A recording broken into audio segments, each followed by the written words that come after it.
ସତରେ ଲିଙ୍ଗରୁ କେହି କଣ ଜନ୍ମ ହୋଇଛନ୍ତି? ସମସ୍ତ ନରନାରୀ ଜୁନିରୁ ଜନ୍ମ, ସମସ୍ତ ଜୀବଜନ୍ତୁ ଜୁନିରୁ ଜନ୍ମ ନେଇଛନ୍ତି, କିନ୍ତୁ କେହି କଣ ଲିଙ୍ଗରୁ ଜନ୍ମ? ତାହେଲେ ସମ୍ପୂର୍ଣ୍ଣ ଘଟଣାଟି ଜାଣିବାକୁ ହେଲେ ଭିଡିଓଟି ସ୍କିପ୍ ନ କରି ଶେଷ ପର୍ଯ୍ୟନ୍ତ ଦେଖନ୍ତୁ। ନମସ୍କାର, ମୁଁ ଆପଣଙ୍କ ପ୍ରେମ ମାଷ୍ଟର ଧୀରେନ।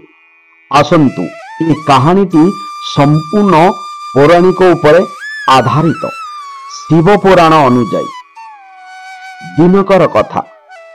ଦେବଦେବ ମହାଦେବ ମାତା ପାର୍ବତୀଙ୍କ ସହିତ କୈଳାସ ପର୍ବତ ଉପରେ ଏକ ଲୁଚକାଳି ଖେଳୁଥିଲେ। ଲୁଚକାଳି ଖେଳିବା ଭିତରେ ମାତା ପାର୍ବତୀ ଶିବଙ୍କର ଦିଟି ଆଖିକୁ ଦି ହାତରେ ବନ୍ଦ କରିଦେଲେ। ମାତା ପାର୍ବତୀ ଶିବଙ୍କର ଆଖିକି ବନ୍ଦ କରିଦେବା କ୍ଷଣି ବିଶ୍ୱ ବ୍ରହ୍ମାଣ୍ଡ କିଛି ସମୟ ପାଇଁ ଅନ୍ଧକାର ହେଇଗଲା। ଆଉ ଏହି ସମୟରେ ଦେବଦେବ ମହାଦେବଙ୍କର କପାଳରୁ ଜନ୍ମ ନେଲେ ଅନ୍ଧକାସୁର। ଯେତେବେଳେ ଅନ୍ଧକାସୁର ଜନ୍ମ ନେଇଛନ୍ତି, ଦେବଦେବ ମହାଦେବକୁ କହିଲେ, ହେ ପ୍ରଭୁ, ଆପଣ ତ ମୋତେ ଜନ୍ମ ଦେଲେ, କିନ୍ତୁ ମୁଁ ଆପଣଙ୍କର କି ସେବା କରିବାରେ ଲାଗିବି? ଦେବଦେବ ମହାଦେବ କହିଲେ, ଅନ୍ଧକାସୁର, ତମେ ଯାଅ, ସମସ୍ତ ଅସୁରମାନଙ୍କୁ ବିନାଶ କର। ସଙ୍ଗେ ସଙ୍ଗେ ଅନ୍ଧକାସୁର ଯାଇ ପହଞ୍ଚି ପଡ଼ିଲେ ଅସୁରମାନଙ୍କ ଗହଳିରେ। ଆଉ ସମସ୍ତଙ୍କ ଅସୁରଙ୍କ ସହିତ ତାଙ୍କର ଘମାଘୋଟ ଲଢ଼େଇ ଯୁଦ୍ଧ ଲାଗିଲା। ଯୁଦ୍ଧରେ ଅନେକ ଅସୁରମାନଙ୍କୁ ଅନ୍ଧକାସୁର ମାରିବାରେ ଲାଗିଥାନ୍ତି, କିନ୍ତୁ ଏହି ସମୟରେ ଅସୁରମାନଙ୍କର ଗୁରୁ ହେଲେ ଶୁକ୍ରାଚାର୍ଯ୍ୟ। ଯେତେ ସବୁ ଅନ୍ଧକାସୁର ସମସ୍ତ ଅସୁରମାନଙ୍କୁ ମାରୁଥାନ୍ତି, ସେତିକି ଶୁକ୍ରାଚାର୍ଯ୍ୟ ନିଜର ସଞ୍ଜୀବନୀ ମନ୍ତ୍ର ଦ୍ୱାରା ସମସ୍ତଙ୍କୁ ଜୀବିତ କରିଦେଉଥାନ୍ତି। ଏହିପରି ଭାବରେ ଅସୁର ଆଉ ଅନ୍ଧକାସୁରଙ୍କ ମଧ୍ୟରେ ଘମାଘୋଟ ଯୁଦ୍ଧ ଲାଗିଥାଏ। କିନ୍ତୁ ଏହି ସମୟରେ ଦେଖିବାକୁ ପାଇଲେ ଅନ୍ଧକାସୁର ଯେ ସିଏ ଯେତେ ଅସୁରକୁ ମାରୁଥାନ୍ତି, ପୁଣି ଜଣକ ପରେ ଜଣେ କିଛି ସମୟ ପରେ ଆସି ଜୀବିତ ହୋଇ ପୁଣି ଅନ୍ଧକାସୁର ସହିତ ଯୁଦ୍ଧ କରୁଥାନ୍ତି। ଏହା ଦେଖିବା କ୍ଷଣି ଅନ୍ଧକାସୁର ଯାଇ ଦେବଦେବ ମହାଦେବଙ୍କ ପାଖରେ ପହଞ୍ଚିଲେ। କହିଲେ, ହେ ପ୍ରଭୁ ମହାଦେବ, ମୁଁ ଯେତେ ଅସୁରକୁ ବିନାଶ କରୁଛି, ସବୁ ଅସୁରକୁ ଅସୁରଙ୍କର ଗୁରୁ ଶୁକ୍ରାଚାର୍ଯ୍ୟ ସିଏ ସମସ୍ତଙ୍କୁ ନେଇ ଜୀବନ୍ୟାସ ମନ୍ତ୍ର ଦେଇ ସମସ୍ତଙ୍କୁ ଜୀବିତ କରିଦେଉଛି। ଦେବଦେବ ମହାଦେବ ମନେ ମନେ ଭାବିଲେ, ଏହିପରି ଭାବରେ ଯଦି ଯୁଦ୍ଧ ଲାଗିବ, ତାହେଲେ ଏ ଯୁଦ୍ଧର କେବେ ବି ସମାପ୍ତ ହେବ ନାହିଁ।